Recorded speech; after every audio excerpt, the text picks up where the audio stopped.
മതങ്ങൾ ജനിക്കും, മതങ്ങൾ മരിക്കും, മനുഷ്യനൊന്നേ വഴിയുള്ളൂ.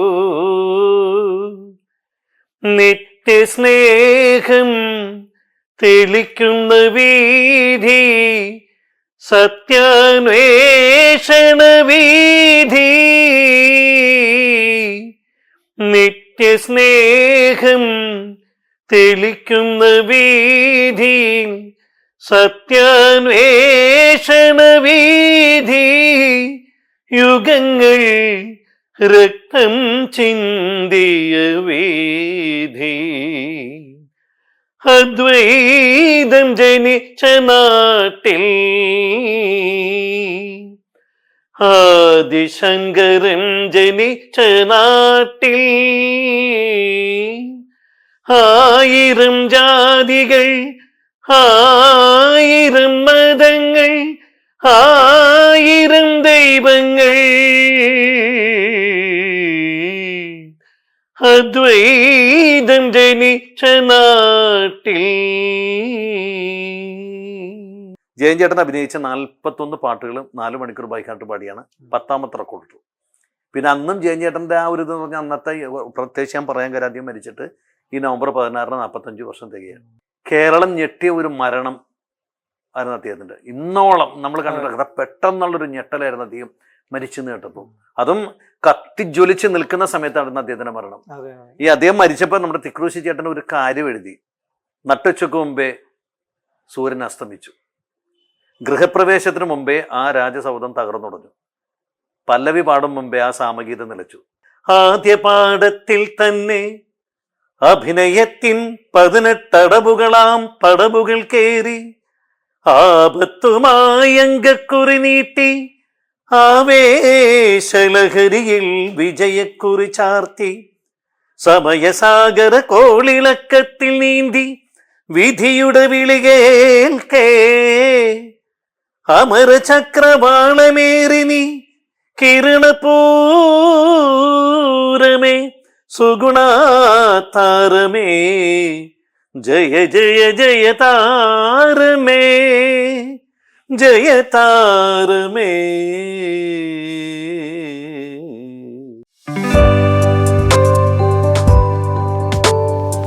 അദ്ദേഹത്തിന് ഒരു ശവസംസ്കാര ചടങ്ങ് കാണിച്ചിരുന്നു 2 സിനിമയിൽ. ഒന്ന് നായാട്ട്, ഒന്ന് മൂർഖൻ. പടം തുടങ്ങി പകുതിയാകുമ്പോൾ ഇന്റർവെല്ലില് അദ്ദേഹത്തിന്റെ ശവം കൊണ്ടുപോകുന്നു, സംസ്കരിക്കുന്നു. ഇതിൽ അനൗൺസ് ചെയ്തത് പ്രതാപചന്ദ്രൻ ചേട്ടനാണ്. മലയാളത്തിന്റെ ജയൻ ക്രൂരമായി മരണം വന്ന് അപഹരിച്ചു. Thiruvananthapuram engineering hall.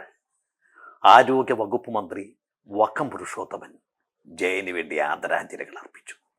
പിറന്ന നാട്ടിലേക്കുള്ള അവസാന യാത്ര. 6 വർഷം കൊണ്ട് ഇങ്ങനെ ഒരു ടോപ്പിലെത്തിയ ഒരു നടൻ വേറെ ഉണ്ടെന്ന് എനിക്കറിയില്ല. കാരണം 74 അദ്ദേഹം തുടങ്ങി, 80 അവസാനിച്ചു. ഈ 6 കൊല്ലമാണ് അദ്ദേഹത്തിന്റെ ദൈർഘ്യം. അതിൽ ഇത്രയും പേരുണ്ട്. ഇപ്പോഴും മരിച്ചിട്ട് 45 വർഷമായിട്ട് ഇന്നും നമ്മൾ ജനങ്ങൾ ആ ജയനെന്ന നടനെ ആരാധിക്കുക. അദ്ദേഹത്തിന് വേണ്ടി ഒരു സാംസ്കാരിക ഒരു കേന്ദ്രം തന്നെ തൃശ്ശൂരുണ്ട്. പ്രേം നസീർ സാറിന് മറ്റൊരു പതിപ്പാണ് എല്ലാ ആളുകളോടും മിങ്കിൾ ചെയ്യാനായിട്ട്. കാരണം ആ സാധാരണക്കാരൻ ഇങ്ങനെ വന്നിട്ട് എല്ലാവരും കൈ കൊടുക്കലും സംസാരിക്കലും ഒരു താരചാട ഒന്നും. അത് നസീർ സാറിന്റെ ഒരു ക്വാളിറ്റി അദ്ദേഹത്തിന് കിട്ടിയതാണ്. അപ്പൊ ഞാൻ കാണുന്നത് ഒരു പച്ച സഫാരി സൂട്ടിട്ട് അദ്ദേഹം കാറിൽ നിന്ന് ഇറങ്ങുമ്പോൾ അദ്ദേഹത്തിന്റെ സ്വന്തം കാറിൽ ഓടിച്ചുകൊണ്ട് വരുന്നു. അപ്പൊ എല്ലാവരും കൂടി ജയൻ ജയൻ എന്ന് പറഞ്ഞ് ഓടിച്ചു. എല്ലാവരും കൈ കൊടുത്ത് എല്ലാവരും വട്ടം കെട്ടിപ്പിടിക്കുന്നു. എല്ലാവരോടും മതിലിന്റെ മുകളിലിരുന്ന് ചിലർക്ക് സംസാരിക്കുന്നു. എന്ത് നല്ല ഒരു സൗമ്യനായ മനുഷ്യൻ. അപ്പോൾ എല്ലാവരും പറയും നസീർ സാറിന്റെ അതേ ക്വാളിറ്റി തന്നെ അദ്ദേഹത്തിനും കിട്ടിയിട്ടുണ്ട്. സൗമ്യനായ ഒരു മനുഷ്യൻ. ആകാശഗോപുരത്തിൻ മുകളിലുദി ഇങ്ങനൊക്കെ ഒരു സാധനം വരുമ്പോണ്ടല്ല. ഈ ഷാനവാസിക്ക് പറയുമ്പോ എന്നോട് പറയുമ്പോ മൻസൂർ സാധനം കാണിക്കില്ല. ലങ്കാതകന സിനിമയിൽ ഡാഡി ഒരു കാര്യം പറയണത്. അപ്പൊ ഞാൻ പറഞ്ഞു ഒന്ന് പറയാൻ പറയാം. എന്ന് വെച്ചാല് ഒറ്റ ശ്വാസത്തിന് നസീർ സാർ അത് പറയണത്. നസീർ ഒരു പാട്ട് പാടുമ്പോ രാഗിണിക്ക് എന്താ പേര്? അല്ല കല്യാണി അല്ലെങ്കിൽ ഭൈരവി എന്നൊക്കെ പറയാം. പാട്ട് രാഗത്തിന്റെ കാര്യമല്ല മാഷിന്റെ പേര്. MC അപ്പുണ്ണി മാഷ്ട കല്ലുവട്ടാൻ കൂടി ചമ്പക്കുളമ്പിയോ കേരള സ്റ്റേറ്റ്. ഇനിയിപ്പോ പുതിയ റെക്കോർഡ്, പല റെക്കോർഡുകൾ വന്നു, പുതിയതായിട്ട് വരാൻ പോകുന്ന റെക്കോർഡ് ഇന്നിപ്പോ ഈ നവംബർ 27 പുതിയ റെക്കോർഡിലേക്ക് കിടക്കുകയാണ്. അതിപ്പോ വയലാർ ഇപ്പൊ അദ്ദേഹത്തിന്റെ 50ാം വർഷം. അപ്പൊ അദ്ദേഹം എഴുതി ദാസേട്ടനും ചേട്ടനും പാടിയ 51 ഗാനങ്ങൾ 5 മണിക്കൂർ. അത് തൃപ്പൂണിത്തുറ ലായം കൂത്തമ്പലത്തിൽ വെച്ചാണ് ഈ പ്രോഗ്രാം ചെയ്യുന്നത്. പണ്ടൊരു നാളിൽ പട്ടണ നടുവിൽ പാതിര നേരം സൂര്യൻ ഉദിച്ചു. പട്ടാപ്പകലു മഹാന്മാരായി ചുറ്റി നടന്നവർ കണ്ണുമിടിച്ചു. സന്മാർഗത്തിൻ കുലപതിമാരാം തമ്പ്രാക്കന്മാർ ഞെട്ടി വിറച്ചു. അവരെ തെരുവിലെ വേശ്യപ്പുരകൾ കരികിൽ കണ്ടു ജനങ്ങൾ ചിരിച്ചു. വയലാറെന്ന മഹാകവി അന്ന് എഴുതി വെച്ചൊരു പാട്ടുണ്ട്, ലോറ നീ എവിടെയില്. അതിന്റെ ഫസ്റ്റ് വരി ഭ്രാന്താലയം, ഇത് ഭ്രാന്താലയം. ഇതിനാ പാട്ടിന്റെ തുടക്കം. രണ്ടാം ഭാഗത്ത് എഴുതിയേക്കണ വരികൾ നോക്കണം. കൃഷ്ണൻ ജനിച്ചു, ബുദ്ധൻ ജനിച്ചു, ക്രിസ്തുദേവൻ ജനിച്ചു. അവരുടെ ജീവിത വേദാന്തങ്ങൾ ആരു പഠിച്ചു? അവരുടെ വിജ്ഞാന വീഥികളിൽ ആരു സഞ്ചരിച്ചു? മതവും ജാതിയും ഇവിടെ മനുഷ്യനെ മതിൽ കെട്ടി തിരിച്ചു, മതിൽ കെട്ടി തിരിച്ചു എന്നെഴുതിയത് 72. ശബരിമലയിൽ തങ്ക്, എഴുതിയാണ് തൊട്ടപ്പുറത്ത്. ശബരിമലയിലും കല്ല്, ശക്തീശ്വരത്തിലും കല്ല്, തിരുപ്പതി മലയിലും ഗുരുവായൂരിലും തൃച്ചമ്പലത്തിലും കല്ല്. ഞാൻ അടുത്തവര് നോക്കണം. കല്ലിനെ തൊഴുന്നോരേ നിങ്ങൾ കൽപ്പണിക്കാരെ മറക്കരുതേ. കണ്ട, കണ്ടം വെച്ചൊരു കോട്ടിട്ട മാനത്ത്, കമ്പിളി രോമ തൊപ്പി വെച്ച മാനത്ത്, പടച്ചോന്റെ സ്വർണം കെട്ടിയ ചിരി പോലെ പടിഞ്ഞാറ് നമ്മളിന്ന് പുറകണ്ട്, പെരുന്നാളിനുദിക്കണ പുറകണ്ട. പടത്താള് എന്തിക്കാ ഞമ്മള് കണ്ടില്ല. ഇതിൽ വയലാറിന് ഇഷ്ടപ്പെട്ട ചില പാട്ടുകളുണ്ടാവും. ഇഷ്ടപ്പെട്ട അങ്ങനെ ഏതെങ്കിലും പാട്ടുകളെ കുറിച്ച്? കാരണം ഞാൻ മനസ്സിലാക്കിയെടുത്തോളം ഇരിക്കേണ്ട ഒരു പുണ്യമാണ് കേട്ടോ ഞാൻ ഈ പറയുന്നത്, ഒരു വലിയൊരു സൗഭാഗ്യം. ഈ കഴിഞ്ഞ 2017 ജനുവരി 15-ാം തീയതി ഈ ചന്ദ്രമതിയമ്മ മരിച്ചപ്പോൾ ചേട്ടൻ എന്നെ വിളിച്ചിട്ട് പറഞ്ഞു, നീ നാളെ രാവിലെ തറവാട്ടിലെത്തണം, അമ്മയുടെ ഡെഡ് ബോഡിയുടെ മുമ്പിൽ ഇരുന്നുകൊണ്ട് ഈ 2 പാട്ട് നീ പാടണം, ഇത് അച്ഛൻ്റെ യാത്ര മൊഴിയാന്ന് പറഞ്ഞു. ഞാൻ പിറ്റേന്ന് രാവിലെ ഒരു 6:30 മണിയായപ്പോൾ വയലാർ തറവാട്ടിലെത്തുമ്പോൾ അമ്മ ഇങ്ങനെ കിടക്കുകയാണ്. തൊട്ടപ്പുറത്ത് ഇപ്പോഴത്തെ അമ്മ, എൻ്റെ ചേച്ചിമാർ, ചേട്ടൻ. അപ്പോൾ ചേട്ടൻ എന്നോട് പറഞ്ഞാൽ തലയുടെ ഭാഗത്ത് ചമ്പരം പടിഞ്ഞിരിക്കാൻ പറഞ്ഞു. എന്നാൽ ഞാനങ്ങനെ ചമ്പരം പടിഞ്ഞിരുന്നു ഈ പാട്ട് പാടാൻ പറഞ്ഞു. അപ്പോൾ ഈ സന്യാസിനിയും മനസ്സേശ്വരും മാപ്പ് രണ്ടും പാടിക്കഴിഞ്ഞപ്പോൾ ചേട്ടൻ പറഞ്ഞാണ്, ഇത് അച്ഛൻ്റെ യാത്ര മൊഴിയാണ്, ഇത് പാടാനുള്ള ഭാഗ്യം അച്ഛൻ നിന്നെയാണ് ഏൽപ്പിച്ചതെന്ന്. അപ്പം ഇതിനേക്കാൾ വലിയ പുണ്യം എനിക്കിത് കിട്ടാനില്ല. കാരണം അത് നമുക്ക് പാടാനുള്ളൊരു മഹാഭാഗ്യം എന്നെ ഏൽപ്പിച്ചെന്നാണ് ചേട്ടൻ പറഞ്ഞത്. ചേച്ചിമാർ ഇത് തന്നെ പറഞ്ഞത്. അപ്പം ഇതൊക്കെ നമ്മൾ നനച്ചിരിക്കാതെ കിട്ടുന്ന സൗഭാഗ്യമാണത്. നിത്യകാമുകി ഞാൻ നിൻ മടിയിലെ ചിത്രവിപഞ്ചികയാകാൻ കൊതിച്ചു, ആ മൃണാള മൃദുലാങ്കുലിയിലെ പ്രേമ പല്ലവിയാകാൻ കൊതിച്ചു. ഈ പാട്ട് ഭയങ്കര ഇഷ്ടമാണ്. വെളുത്തവാവിനും മക്കൾക്കും വെള്ളിത്തലേക്കെട്ട്, വേമ്പനാട്ട് കായലിന് മഞ്ഞക്കൂറിക്കൂട്ട. പാട്ട് ബാസി ചേട്ടൻ്റെ ഭാഗമുണ്ട്.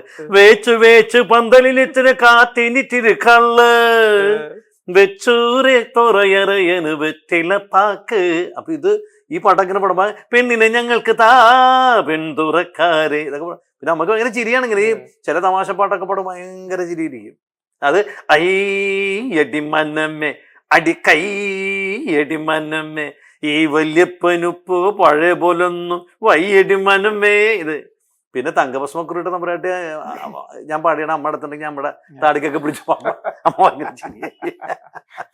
അങ്ങനെ അമ്മക്കെല്ലാം ഇഷ്ടമുണ്ട്. അച്ഛൻ്റെ അമ്മ ഇപ്പോഴും ഞാൻ ചോദിക്കും, അയ്യോ അവനെ കൂട്ടാന്ന് വിളിക്കുള്ളൂ. കൂട്ടാ അച്ഛൻ്റെ എല്ലാ പാട്ടും എന്താ പറയാ, അതൊന്നും പറയാലോ. അതാണ് കറക്റ്റ് ആൻസർ. അത് തന്നെ. പുതിയ വിശേഷങ്ങൾ എന്തൊക്കെയാണ് ഇനിയിപ്പോ നമ്മള് പോയിക്കൊണ്ടിരിക്കുമ്പോ പുതിയ റെക്കോർഡുകൾ ഇനി ഒരുപാട് ഉണ്ട്. പിന്നെ ഇനി ദേവരാജൻ മാസ്റ്റർ സംഗീതം ചെയ്യുന്ന 101 പാട്ടുകൾ 10 മണിക്കൂർ ബൈക്കാട്ട് പാടുന്ന ഒരു റെക്കോർഡ് വരാനുണ്ട്. ഇപ്പൊ ഒത്തിരി റെക്കോർഡുകൾ മനസ്സിലുണ്ട്. ഇനി പ്രേം നസീർ സാറ് പാടി അഭിനയിച്ചു. ഇപ്പൊ അദ്ദേഹത്തിന്റെ പേരിൽ റെക്കോർഡുണ്ട്. നസീർ സാറ് പാടി അഭിനയിച്ച 51 പാട്ടുകൾ 5 മണിക്കൂർ. അതൊരു 101 പാട്ടുകൾ നസീർ സാറ് പാടി അഭിനയിച്ച പാട്ടുകൾ 10 മണിക്കൂർ ബൈക്കാട്ട് പാടും. അങ്ങനെ കുറെ സ്വപ്നങ്ങളുണ്ട്. ഇതൊക്കെ നടക്കില്ലെന്നറിയില്ല. ദൈവം ആയുസ്സും ആരോഗ്യമൊക്കെ തന്നാൽ. കാരണം നമ്മളുടെ കാര്യമൊന്നും പറയാൻ പറ്റില്ല. കാരണം മനുഷ്യൻ എപ്പോഴും നമ്മൾ ചിന്തിക്കേണ്ട കാര്യമാണ്, കാരണം നമ്മുടെ ഒന്നും ജീവിതത്തിൽ യാതൊരു ഗ്യാരണ്ടി ഇല്ല. കലാകാരന്മാരോട് എനിക്ക് പറയാനുള്ള കാര്യം ഇതാണ്, നല്ലൊരു കലാകാരനായതുകൊണ്ട് കാര്യമില്ല, നല്ലൊരു മനസ്സിൻ്റെ ഉടമ കൂടിയാണ്. നമ്മൾ ആരും വിമർശിക്കാൻ നിൽക്കാതെ നമ്മൾ നമ്മുടെ വിമർശകനാകണം. അപ്പോൾ ഇത് എൻ്റെ ഒരു സുഹൃത്ത് സലീൽ, കൊച്ചിയിലാണ് വീട്, നന്നായിട്ട് പാടും, നല്ല കലാസ്വാദകനാണ്, എൻ്റെ അടുത്ത സുഹൃത്താണ്. കൊച്ചി എന്ന് പറഞ്ഞാൽ അറിയാലേ, ഇപ്പൊ അറിയാൻ താമസിക്കണമെന്ന് പറഞ്ഞാൽ ദാസേട്ടന്റെ സ്ഥലം, മെഹബൂബക്കാരുടെ സ്ഥലം, ഇങ്ങനെ ഒരുപാട് അനവധി പേര്, അർജുന മാസ്റ്റർ, ഇവരൊക്കെ കൊച്ചി എന്ന് പറഞ്ഞ സംഗീതത്തെ ഇത്ര ആസ്വദിക്കുന്നവർ വേറെ ഇല്ല. കാരണം ഞാൻ എപ്പോഴും പറയും, കൊച്ചിക്കാരെന്ന് പറഞ്ഞാൽ ഭക്ഷണം പോലെയാണ് സംഗീതം. ഇപ്പൊ പണ്ടൊക്കെ രംഗത്തോട്ട് വന്ന സമയത്തൊക്കെ മുംബൈ മിക്കവാറും വീട്ടിലൊക്കെ വന്നിരുന്ന് പാടേം പെട്ടിയൊക്കെ വായിക്കും. ആ ഒരു പെട്ടി, മുംബൈ വായിച്ചിരുന്ന ഒരു പെട്ടി എന്റെ കടയിൽ ഇപ്പോഴും ഉണ്ട്. മുംബൈക്കൊക്കെ ഒരു ചരിത്രം സൃഷ്ടിച്ച പാട്ടുകാരനാണ്. അതായത് മലയാളത്തിന്റെ തനിമയുള്ള ഗസലുകൾ ജനങ്ങളിലേക്ക് എത്തിച്ചത്, സംഭാവന ചെയ്തത് അദ്ദേഹമാണ്. പിന്നെ അദ്ദേഹം ആ പാട് എന്നെ വലിയ കാര്യമായിരുന്നു. ഞാൻ എപ്പോഴും വന്ന് വിളിച്ച്, നീ ഇതെങ്ങനെയാ പഠിക്കണം എന്നൊക്കെ പറഞ്ഞ് ഇങ്ങനെ പുറത്തോട്ടൊക്കെ തട്ടും. അപ്പൊ ഞാനിങ്ങനെ പറയും, ഇക്ക പാടും, ഞാൻ ഒരു ചിരിയുണ്ട് എന്താണെന്ന്. അപ്പൊ ഞാൻ ഇങ്ങനെ, വീണ്ടും പാടാൻ സഖി നിനക്കായി വിരഹഗാനം ഞാൻ, വണ്ടി വണ്ടി നിന്നെ പോലെ വയറിലെനിക്കും തീയാണ്, തെണ്ടി നടന്ന രണ്ടുപേരും കൈ വരുന്നത് കായാണ് കായാണ്. എന്ത് രസമുള്ള പാട്ടാണ് ഇതൊക്കെ. കൊച്ചിക്കാരുടെ സ്വന്തം പാട്ടുകാരാണ് ഇവരൊക്കെ. ജോളി എബ്രഹാം, കൊച്ചിക്കാരൻ, ജെൻസി, ഒരുപാട് പേര്, കൊച്ചിയിൽ ഒത്തിരി പേര്, പാട്ടുകളിലൊക്കെ ഒരുപാട് പേര്. അല്ല, ഞാൻ പറഞ്ഞ കൊച്ചിക്കാരുടെ ഭക്ഷണം പോലെയാണ് പാട്ട്. അവര് പാട്ട് കലാകാര. കൊച്ചിയും കോഴിക്കോട് എന്ന് പറഞ്ഞു കഴിഞ്ഞാൽ സംഗീതത്തിന് വേണ്ടി ജീവിക്കുന്ന ആൾക്കാർ. ഈശ്വരൻ ഹിന്ദുവല്ല, ഇസ്ലാമല്ല, ക്രിസ്ത്യാനിയല്ല, ഇന്ദ്രനും ചന്ദ്രനുമല്ല. ഈശ്വരൻ ഹിന്ദുവല്ല, ഇസ്ലാമല്ല, ക്രിസ്ത്യാനിയല്ല, ഇന്ദ്രനും ചന്ദ്രനുമല്ല.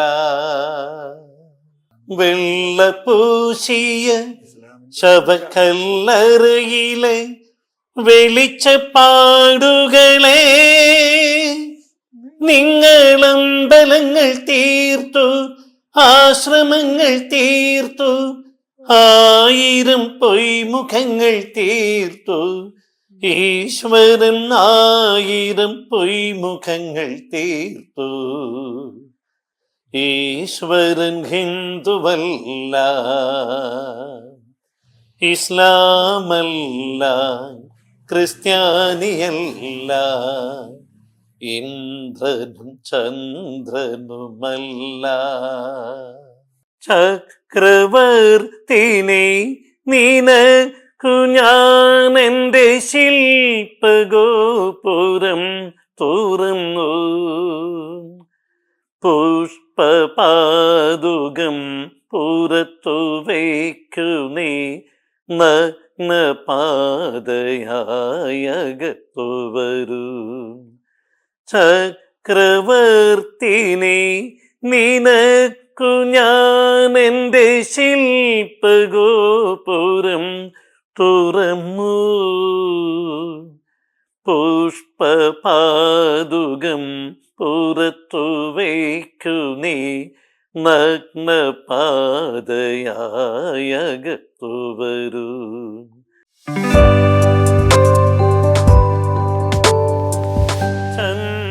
ചന്ദ്രകളഭം ചാർത്തിയുറങ്ങും തീരം, ഇന്ദ്രധനുസിൻ തൂവൽ കൊഴിയും തീരം,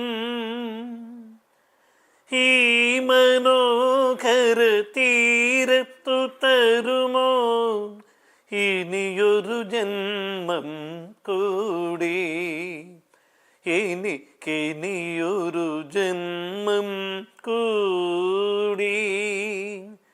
ചന്ദ്രകളഭം ചാർത്തിയുറങ്ങും തീരം, ഇന്ദ്രധനുസിൻ തൂവൽ കൊഴിയും തീരം, ഈ മനോഹര തീരത്തു തരുമോ ഇനിയൊരു ജന്മം കൂടി, എനിക്കിനിയൊരു ജന്മം കൂടി. ചന്ദ്രകളഭം ചാർത്തിയുറങ്ങും